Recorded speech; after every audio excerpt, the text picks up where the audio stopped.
Mari kita buka firman Tuhan di dalam Kisah Rasul pasal yang pertama. Kisah Rasul pasal pertama, ayat yang pertama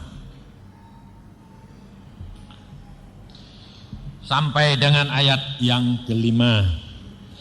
Hai Theophilus, dalam bukuku yang pertama aku menulis tentang segala sesuatu yang dikerjakan dan diajarkan Yesus sampai pada hari ia terangkat. Sebelum itu ia telah memberi perintahnya oleh Roh Kudus kepada murid-murid rasul-rasul yang dipilihnya. Kepada mereka ia menunjukkan dirinya setelah penderitaannya selesai. Dan dengan banyak tanda ia membuktikan bahwa ia hidup. Sebab selama 40 hari ia berulang-ulang menampakkan diri dan berbicara kepada mereka tentang kerajaan Allah. Pada suatu hari ketika Yesus makan bersama-sama dengan mereka, Yesus melarang mereka meninggalkan Yerusalem dan menyuruh mereka tinggal di situ menantikan janji Bapa yang demikian katanya, telah kamu dengar daripadaku, sebab Yohanes membaptis dengan air, tetapi tidak lama lagi kamu akan dibaptis dengan Roh Kudus. Saudara yang kekasih dalam Tuhan, kita sudah mendengar puji-pujian dan saudara sendiri memuji dan memuliakan nama Tuhan. Allah akan menginjak-injak segala musuh kita. Tetapi saudara turut maju atau enggak? Allah yang berperang ganti kita, tapi saudara ikut perang enggak? Kita kerap kali jadi orang Kristen cengeng. Sudah punya Tuhan yang luar biasa, dia maju beneran, anaknya nyumput. Persis toh? Kalau anak itu sedang berkelahi, lalu persis bapaknya keluar, Pak, tolong dong Pak. Lalu bapaknya maju, anaknya di mana? Anaknya di depan atau anaknya di belakang bapaknya? Di belakang bapaknya toh? Lah saudara itu sama Tuhan enggak gitu. Kalau sedang setan datang kumpul, saudara Tuhan, lalu nyumput urni bapaknya. Alkitab tidak pernah ngajar kamu nyumput. Alkitab tidak pernah mengajar engkau Allah maju lalu kamu lari nyumput di dalam kamar. Tidak pernah. Tapi Allah mengajar maju, aku yang berperang, kamu yang nonton. Tidak boleh lalu nyumput, lalu ngintip di jendelanya, papai perang apa enggak? Tidak boleh. Engkau maju, memuji dia, lalu katakan sama musuhmu, maju kalau berani. Jangan bilang maju kalau berani mbak bapakku. Enggak. Maju kalau berani, aku beserta dengan bapakku. Setane lari. Saudara tahu hidup kekristenan itu hidup yang luar biasa. Tapi saudara tidak mau ngalami. Maka dari itu firman Tuhan hari ini, akibat kebangkitan Yesus, ada beberapa hal yang saudara harus belajar. Akibat daripada kebangkitan Yesus membawa akibat kepada manusia ini. Murid-murid Tuhan maupun musuh-musuh Tuhan. Orang yang tidak percaya. Maka dari itu saudara, kita harus memeriksa diri kita masing-masing. Kitab Kisah Rasul ini ditulis oleh Lukas, seorang dokter, dan dia mengatakan dia berulang-ulang, tidak hanya 1, 2, 3 kali, berulang-ulang menyatakan dirinya bahwa dia hidup selama 40 hari dia belum berangkat ke surga. Mengapa? Apa perlunya Yesus 40 hari keliling-keliling di dunia ini? Ngapain? Sudah bangkit, terbang saja, berangkat ke surga, selesai. Tapi dia 40 hari di dalam dunia ini untuk membuktikan bahwa dirinya hidup karena kasihnya kepada murid-muridnya. Saudara tahu, kita harus mengenal akan kasih dia, karena kalau saudara tidak mengenal kasih dia, engkau menjadi orang Kristen yang tidak akan tahan hadapi pencobaan.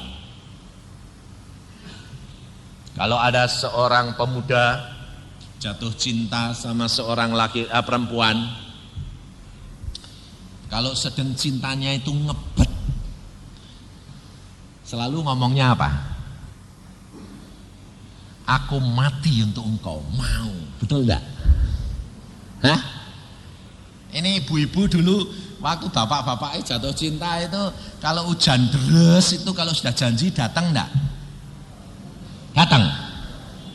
Hah? Hujan keras ya datang. Datang. Sekarang kalau sudah jadi suami, hujan keras suruh mapak, mau enggak? Enggak mau. Suami apa itu? Buangja. Sebabnya apa saudara? Karena cintanya sudah dapat, harapannya sudah didapatkan. Lalu kerap kali ibu-ibu ini sekarang dijadikan apa? Pelayan. Ya dah. Cuma pelayannya intelek. Karena apa? Boleh pakai uang, boleh pakai nama bapak ya. Kalau pembantu enggak boleh. Ini loh. Karena apa? Karena sesuatu yang diharapkan sudah didapatkan. Lalu cintanya luntur. Tetapi saudara perhatikan, cintanya Yesus itu tidak begitu.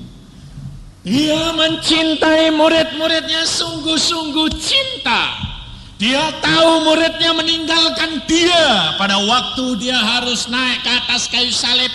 Dia berkata kepada murid-muridnya, engkau semuanya akan meninggalkan aku. Kamu pergi ke tempatmu sendiri, tapi aku tidak seorang diri. Aku bersama dengan Bapa, karena aku tidak pernah ditinggalkan oleh Bapa. Mengapa? Karena Yesus dan Bapa adalah satu.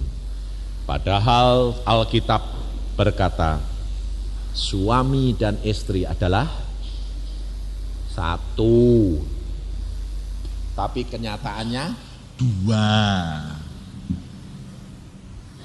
Enggak satu lagi. Kenapa?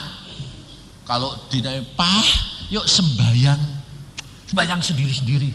Loh Pak, kan satu apa nih? Kue ya, aku dua. Susah. Anehnya zaman sekarang saudara tahu, kalau enggak suaminya yang brengsek, istrinya yang brengsek. Zaman sekarang ini saya lihat banyak kebalik sekarang, istrinya banyak yang brengsek sekarang.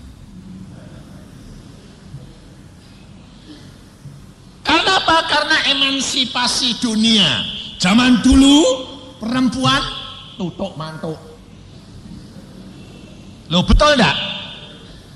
Ibu-ibu zaman dulu tuh kalau kawin, kalau diminta, apa boleh toh pacaran sih?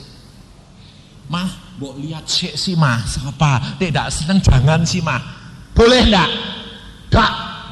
Pokoknya bapak ibu bilang itu jodohmu. Mbok petot ya itu jodohmu. Kalau sudah bilang begitu, amin. Ya dah, enggak bisa apa-apa. Lalu kawin buka, oh, lah kok penceng kabeh gitu. Tapi setia sampai mati. Zaman sekarang, lihat dulu, enggak share, bye-bye. Kalau suaminya keplok sekali, keplok, kabur. Zaman sekarang, saudara tahu? Alkitab sudah ngomong, dekat akhir zaman, kasih manusia menjadi tawar. Kalau saudara tidak belajar dari firman Tuhan, mengalami pribadi dengan Yesus, saudara akan kecewa. Dan sama dengan murid-murid Yesus, meninggalkan Yesus pergi ke tempatmu sendiri. Tetapi kalau engkau sudah mengenal akan dia secara pribadi, kau tidak akan tinggalkan dia apapun boleh terjadi. Matiku untung, hidupku Kristus punya. Maka dari itu saudara, selalu saya katakan, kekristenan bukan sekedar agama, tetapi kekristenan adalah pengalaman pribadi dengan Yesus. Kalau engkau tidak mempunyai pengalaman pribadi dengan Yesus, engkau bukan orang Kristen. Dan kekristenan adalah pemrosesan kembali dari dalam keluar, bukan dari luar ke dalam. Kita akan belajar akibat kebangkitan Yesus terhadap murid-murid Yesus. Satu, terhadap Petrus. Siapa di antara saudara yang berani mengatakan bahwa engkau kekristenanmu lebih daripada kekristenan daripada Petrus? Petrus hidup dengan Yesus 3,5 tahun. Dia mengalami mujizat. Dia berjalan di atas air. Dia menyembuhkan orang. Dia melihat 5 ketul roti menjadi 5.000. Ia melihat tiap perkataan Yesus jadi. Orang mati bangkit. Saudara pernah lihat gitu? Enggak toh? Kalau dibanding Petrus, kira-kira pengalamanmu menang mana? Berani menang kamu? Enggak ada. Saya aja tidak berani. Tapi mengapa Petrus pada waktu lihat Yesus ditangkap, Petrus menyangkal Yesus? Karena percaya Petrus, percayanya adalah jasmani, kulit, tapi belum sampai ke hatinya. Yesus berkata, Petrus, aku berdoa untuk engkau supaya imanmu jangan gugur. Apalagi saudara, ya di Indonesia sekarang ini tenang, boleh berbakti Pancasila. Tapi waktu pemilihan umum agak takut enggak? Kalau mau pergi ke kebaktian, jangan-jangan nanti ribut. Wis toh, di rumah sebentar, masa tenang, turut tenang, berbaktinya di rumah aja, tenang.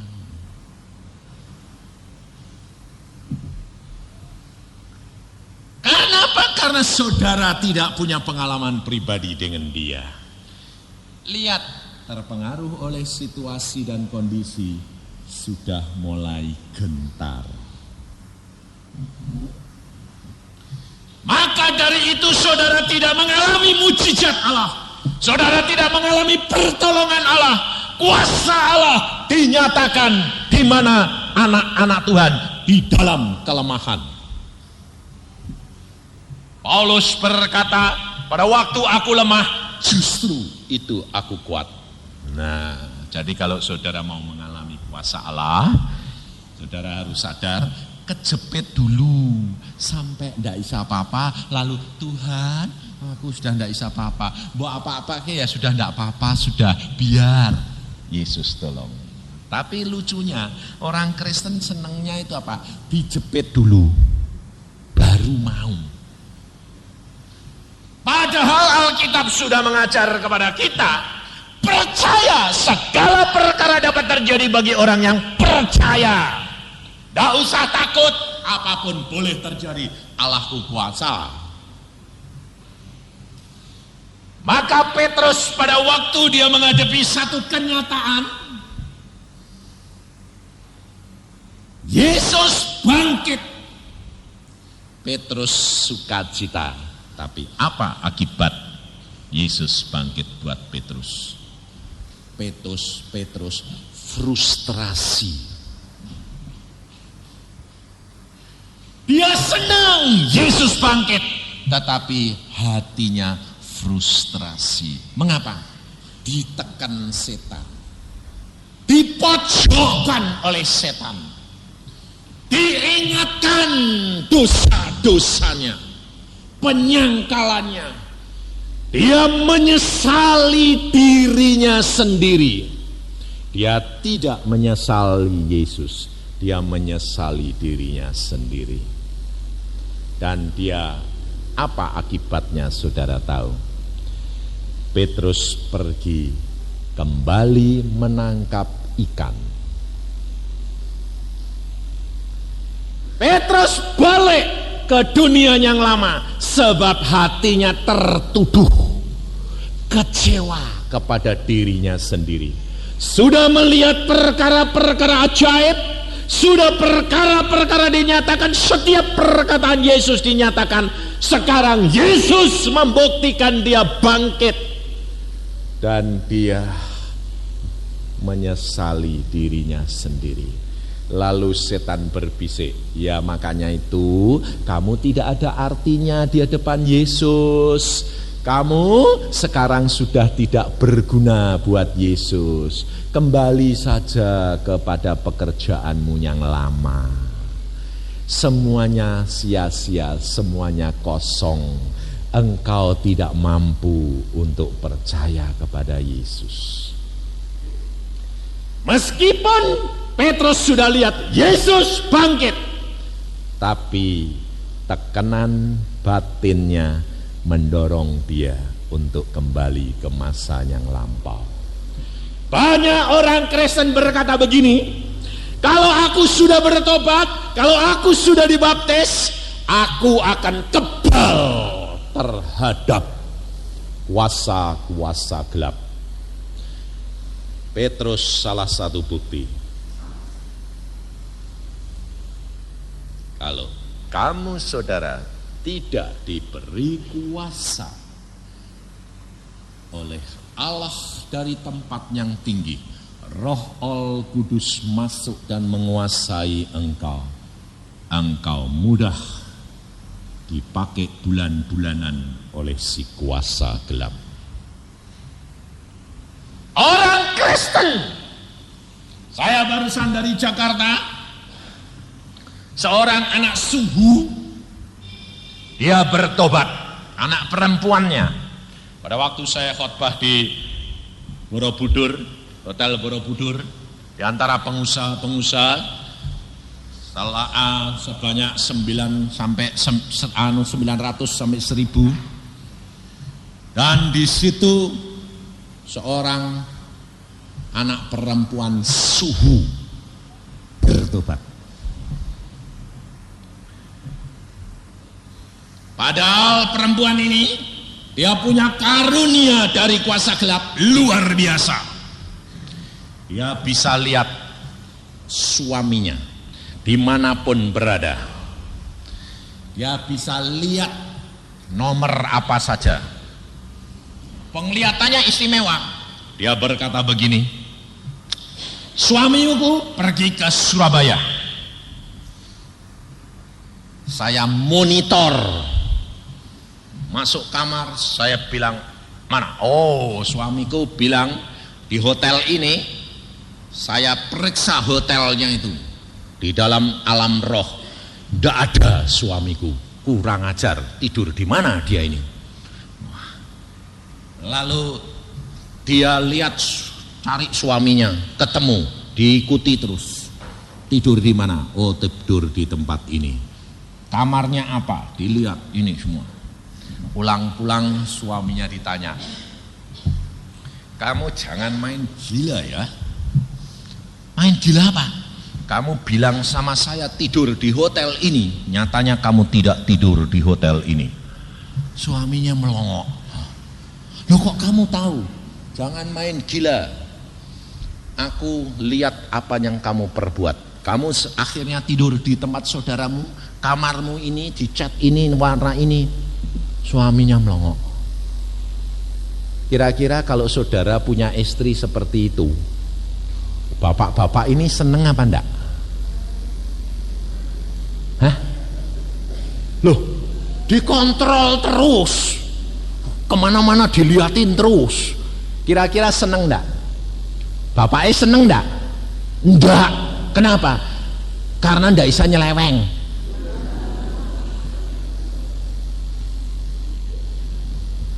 Tapi ibu-ibu kalau punya karunia gitu seneng enggak?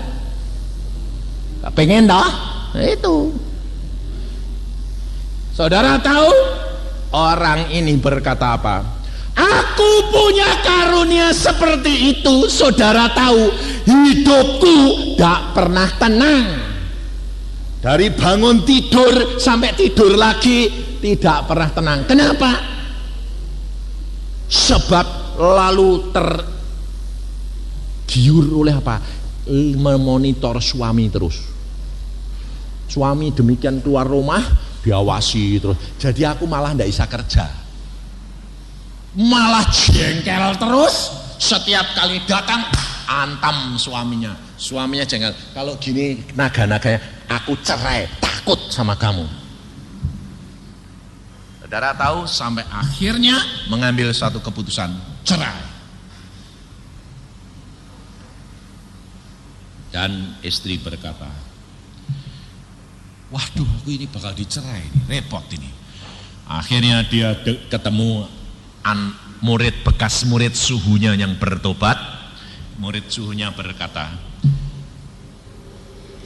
firman Tuhan luar biasa. Apa bisa nolong? Baca, lakukan, tertolong. Sekarang kamu punya segala macam ilmu, bisa enggak mencegah suamimu tidak meninggalkan kau? Enggak bisa. Justru membawa akibat suamimu lari, tahu enggak? Tapi Yesus, firman-Nya itu kasih, menyatukan, mendamaikan, dan membawa kebahagiaan. Lalu dia berkata, aku mau buktikan sekarang. Dia membaca firman, klaim suaminya, engkau mau ceraikan aku? Oke. Asalkan aku jadikan dulu, perbolehkan dulu jadi orang Kristen. Setelah jadi orang Kristen, karunianya dibuang semuanya. Dia mengasihi suaminya, malah gini, lah aku kalau pulang kok sekarang kamu enggak lihat-lihat. Sudah tidak mau lagi, itu urusanmu sama Tuhan. Aku mau mengasihi Yesus. Walah, kalau gini ya aku tenang, tentrem. Nah, dan sekarang suami istri menjadi anak Tuhan. Saudara tahu, kita kerap kali tidak menyadari bahwa orang Kristen itu adalah pengalaman pribadi dengan Yesus, dan iman itu dari dalam hati menjadi satu kenyataan, pemrosesan kembali. Sebab kita sudah biasa dari luar ke dalam. Petrus melihat segala macam perbuatan Yesus, tetapi belum dari dalam menjadi satu kenyataan. Belum berani iman percayanya dinyatakan di dalam perbuatan. Pada waktu Yesus ditangkap, dia lari. Dia tidak berani mengakui, aku murid Yesus. Belum jadi satu kenyataan akan imannya ini, maka dia dipermainkan oleh iblis. Yesus berkata, Simon, Simon, iblis menampi engkau. Artinya diirik, artinya dibuat mainan. Loh, saudara tahu? Kalau engkau tidak berbuah, engkau akan dibuat mainan oleh iblis. Iman percayamu itu cuma di dalam. Yang dibuat permainan apa? Tubuh dan pikiran. Sakit penyakit menyerang luar biasa. Pikiran takut terus, khawatir terus, bimbang terus, dibayang-bayangi dengan kesulitan, bayang-bayangi dengan perkara-perkara yang akan terjadi, dibayang-bayangi dengan sakit penyakit, mati. Tapi Yesus berkata, kalau engkau sayang nyawa, engkau akan kehilangan nyawa. Kalau engkau kehilangan nyawa karena aku, engkau mendapat nyawa. Tiap-tiap firman Tuhan saudara harus alami. Jangan takut, apapun boleh terjadi. Hidupku untuk Kristus, mati untung. Wong mati tinggal pindah ke surga saja kok pusing. Kalau saudara ketemu Presiden Soeharto, lalu Pak Harto berkata, saudara, sewaktu-waktu engkau boleh pindah ke istana, rebutan. Tapi surga itu lebih daripada istana. Kok malah nangis? Mana itu? Kenyataannya itu mana, saudara? Ini saya alami berkali-kali. Baik anak saya, baik istri saya, baik saya sendiri. Alami. Dan Yesus menggenapkan firman-Nya. Kalau engkau kehilangan nyawa karena aku, engkau mendapat nyawa. Jadi kalau anakku sakit lalu mati, saya bilang, ambilin pulang Tuhan, aku percaya di dalam tanganmu, selamat. Yesus berkata, balik. Loh, kok mau balik ke? Firmanku berkata, dapat. Istriku, ambilin pulang kalau sudah waktunya, pulangan, enggak apa-apa, enggak apa-apa. Malah dibalik ke, sembuh. Sebabnya saya itu selalu ngomong gini sama Tuhan, Tuhan, istriku ini aku butuhkan. Sebab kalau aku tidak beristri, nanti banyak gangguan. Sebabnya saya ini matanya mata keranjang. Tapi kalau ada istri, ada rem. Yang ganggu juga mikir 1000 kali. Wong ada istrinya. Kalau saya ndak punya istri, istriku sudah meninggal, berani ndak ganggu? Berani. Lah ndak punya istri kok. Boleh kawin lagi toh. Wong istri mati kok. Kalau cerai ndak boleh. Kalau mati kan boleh. Diganggu, saya bilang. Kalau aku nanti terganggu, lalu aku melayani engkau terganggu, ora salahku loh ya, mbah. Nah, jadi kalau istriku sakit parah, saya cuma ngomong, saya sama istri saya, kalau sudah waktunya pulang, pulang. Tapi saya ngomong sama dia gitu, terus saya ajak berdoa supaya dia tenang, dia serahkan hidupnya kepada Yesus. Saya masuk kamar. Tuhan, istriku sudah waktunya pulang. Kalau sudah ya ambilen, tapi kue tanggung jawab loh ya. Ya aku diganggu-ganggu nanti dek sampai kecantol engkau cemburu, ora salahku loh ya. Lalu Tuhan bilang, kurang ajar ya, nakal gue ya. Nah, lalu Tuhan bilang apa? Sembuh istrimu. Nah, sembuh. Saya bilang, sembuh. Sembuh. Saudara tahu, Allah kita itu adalah Allah yang luar biasa. Cuma kerap kali kita punya kontak dengan Allah tidak kita temui karena kita tidak mengenal Dia secara pribadi. Jadi kalau kita berdoa itu cuma satu arah, tidak pernah dengar seperti warta berita di TV itu loh, satu arah, saudara tidak bisa ngomentari. Karena apa? Karena cuma sepihak. Tapi kalau engkau bercakap-cakap dengan Dia, luar biasa. Saya tiap hari, hampir tiap hari, saya asal selesai pelayanan begini, saya masuk kamar, saya sembahyang, Tuhan, ini loh, tadi tak laku ini, salah ya Pak? Ada yang salah enggak? Kerap kali ditegur Tuhan. Tadi malam barusan ditegur lagi. Saya bilang, salah lagi. Saya bilang, hidupku ini kok banyak salah sih Tuhan. Tuhan mengatakan apa? Justru karena aku mengasihi, aku berbicara dan mengoreksi. Karena aku memproses engkau terus menjadi sempurna. Kalau aku tidak pernah tegur kamu, berarti hati-hati. Anak yang ditinggalkan bapak peduli suka-sukamu.